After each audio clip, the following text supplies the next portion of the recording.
I once had a student who'd been circling around the same piece for years. Every few months she'd pick it up, try for about 10 minutes, get frustrated, and then put it down again. The cycle continued. Every time she was convinced that this time would be different, and guess what? It never was.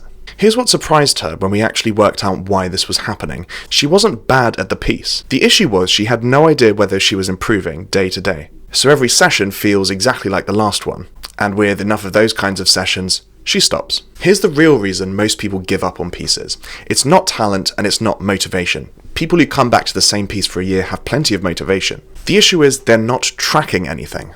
They have no record of where they are, so they can't see any progress, they get frustrated, and they give up. Every session is just playing and hoping and failing. So here's the fix I actually give to my students. It's a practice journal with just 4 columns. Column number 1. Section. You divide up the piece into whatever chunks feels right to you.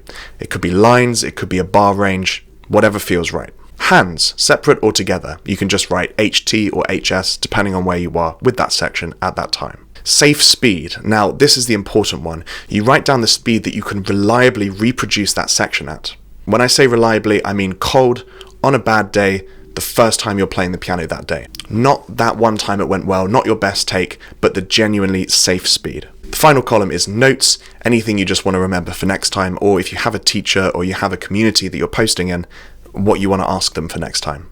Okay, so Benedict, I've written down this practice journal. What can I expect to actually change? Well, there are 2 specific things. First, you know exactly where to start.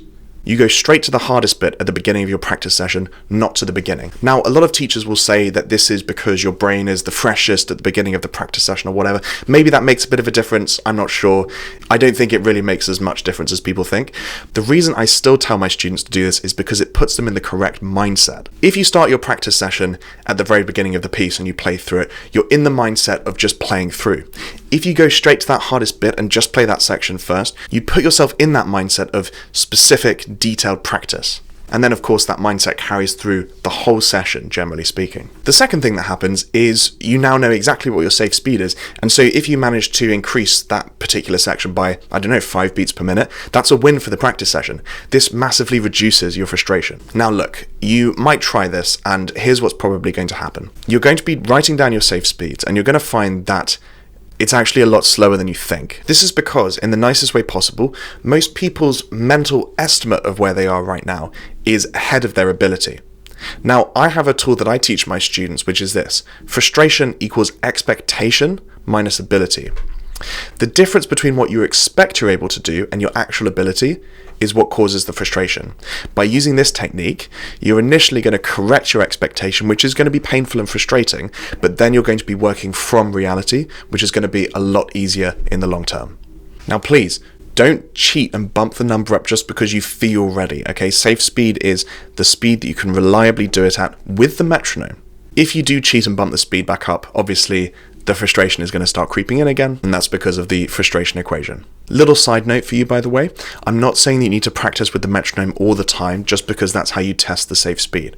Metronome is a good way to stay in time, it's one of the ways. It's also a brilliant way to test that you can actually play the piece at the speed that you say you can. But that doesn't mean that you need to practice with the metronome all the time, or even most of the time. So if there's this piece that you've been coming back to on and off for a while, get out a notebook, write down your 4 columns, and start to work on the piece in a more structured and disciplined way. Now, although you can absolutely just do this on a piece of paper, if you'd like the template that you saw in this video, I've put it in the link in the description below, completely for free. You can go down there and grab it now. It might be worth having a copy on your piano, even if you're going to be writing it down in a notebook day to day. Go grab it, start your next practice session with the hardest bit of the piece, and I'll see you in the next one.